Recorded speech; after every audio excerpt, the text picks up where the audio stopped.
도널드 트럼프 미국 대통령은 베네수엘라에서 곧 지상작전이 펼쳐질 것이라고 밝혔습니다. 트럼프 대통령은 현지 시간 23일 백악관에서 베네수엘라 관련 마약 카르텔에 대한 작전 계획을 의회에 알릴 예정이라고 말했습니다. 미군은 최근 베네수엘라 인근 해상에서 마약 운반선으로 추정되는 선박을 수차례 격침해 최소 37명을 숨지게 했습니다. 니콜라스 마두로 정부는 미군 압박을 정권 교체 야욕이라고 규정하며 극우 세력의 국가 불안정화 시도는 모두 실패할 것이라고 반발했습니다. 네, 베네수엘라의 마두로 정권을 향한 미국의 압박이 갈수록 거세지고 있습니다. 트럼프 대통령은 CIA를 베네수엘라 비밀작전에 투입했는데요. 조만간 미국이 베네수엘라 본토를 공격하는 것 아니냐는 전망까지 나왔습니다. 장효인 기자입니다. 트럼프 대통령은 미국 중앙정보국 CIA가 베네수엘라에서 비밀 작전을 수행하도록 했습니다. 표면적 이유는 니콜라스 마두로 정권이 불법 이민자와 마약 범죄자들이 미국에 오도록 내버려뒀다는 겁니다. CIA가 어떤 작전을 펼칠진 알려지지 않았지만 인명 살상 작전을 수행할 수 있게 된 걸로 전해졌습니다. Does the CIA have authority to take out Maduro? Oh, I don't want to answer a question like that. But I think Venezuela is feeling heat. 트럼프 행정부는 마두로 정권을 몰아내겠다는 의지를 숨기지 않습니다. I think President Trump believes that Nicolas Maduro is an illegitimate president leading an illegitimate regime that has been trafficking drugs to the United States of America for far too long. 미국은 베네수엘라 인근 카리브해에 군 자산을 배치해 지난달부터 이곳을 지나는 마약 운반선을 수차례 격침했습니다. 베네수엘라 인근에 B-52 전략 폭격기를 띄워 고강도 무력 시위를 벌이기도 했습니다. 미국이 베네수엘라 본토 공격에 나설 가능성이 제기되는 상황. 마두로 대통령은 침공 시 민병대가 나설 거라고 경고했습니다. Yo solamente digo, nuestro pueblo está claro, está unido, está muy consciente de esta burda y grosera política intervencionista para cambio de régimen. 영내 긴장이 높아지는 가운데 1989년 미국이 파나마를 침공해 독재자 마누엘 노리에가를 체포한 사례가 재현될 수 있다는 전망도 나옵니다. 연합뉴스 TV 장효인입니다.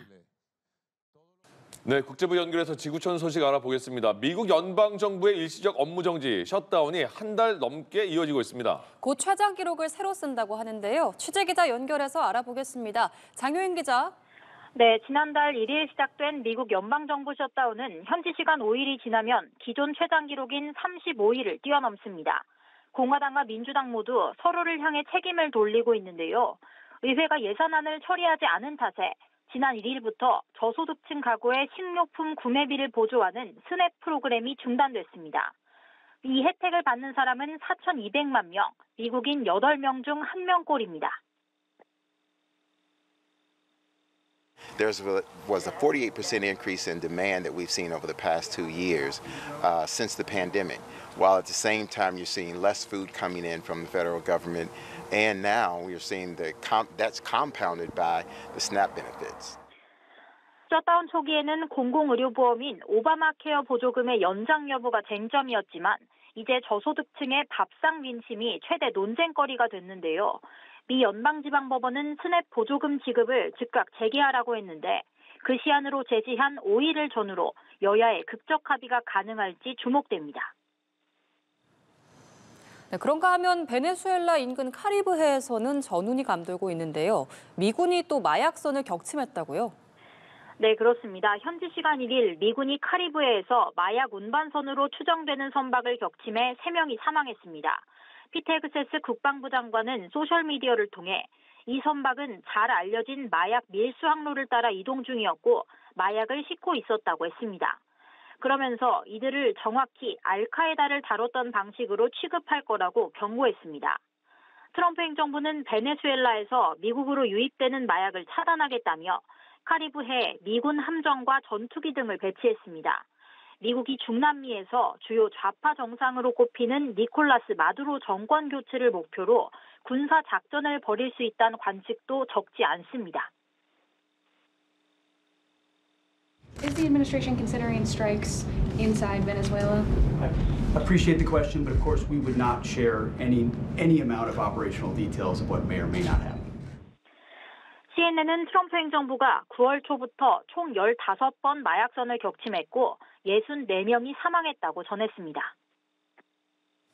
네, 장효영 기자, 이 소식도 알아보죠. 자, 영국에서 달리는 열차에서 흉기 난동 사건이 벌어져서 충격적이었는데 수사에 진척이 있습니까?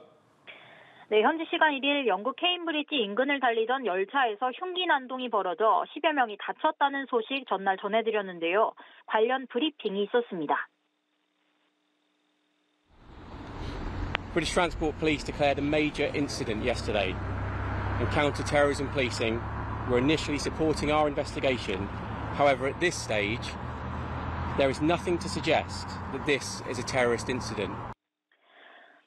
현지 경찰은 흉기 난동이 일어난 곳 인근의 피터버러 출신 32세 영국인 남성을 용의자로 조사하고 있습니다. 이 사건으로 다친 사람은 총 11명인데 그중 5명은 퇴원했고 1명은 범행을 막으려다 크게 다쳐 목숨이 위태로운 상황입니다. 지금 영국의 테러 경보 수위는 테러 공격이 일어날 가능성이 있음을 뜻하는 상당한 등급으로 책정돼 있습니다. 지금까지 국제부에서 전해드렸습니다. 세르게이 라브로프 러시아 외무부 장관이 카리브해에서 발생할 수 있는 미국과 베네수엘라 간 갈등 확대 가능성에 대한 우려를 밝히며 베네수엘라에 대해 지지를 표명했습니다. 로이터 통신은 현지 시간 5일 세르게이 라브로프 러시아 외무부 장관은 이반힐 베네수엘라 외교부 장관과의 전화통화에서 이같이 밝혔다고 전했습니다. 힐 장관은 세르게이 장관이 대화에서 베네수엘라 연안 국제해역에서 미국 군대가 선박을 공격한 것을 강력히 규탄한다면서 베네수엘라의 완전한 지지의 뜻을 표명한다고 말했다고 밝혔습니다. 미국이 베네수엘라 니콜라스 마두로 정권 교체를 추진하는 것이 아니냐는 분석이 확산하고 있습니다.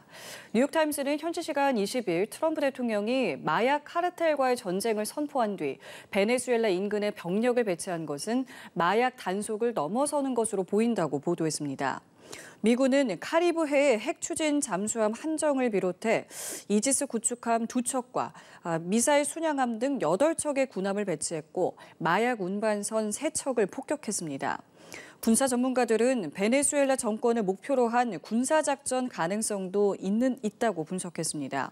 로이터 통신은 마두로 대통령이 트럼프 행정부와 직접 대화할 용의가 있다는 서한을 보냈다고도 보도했습니다.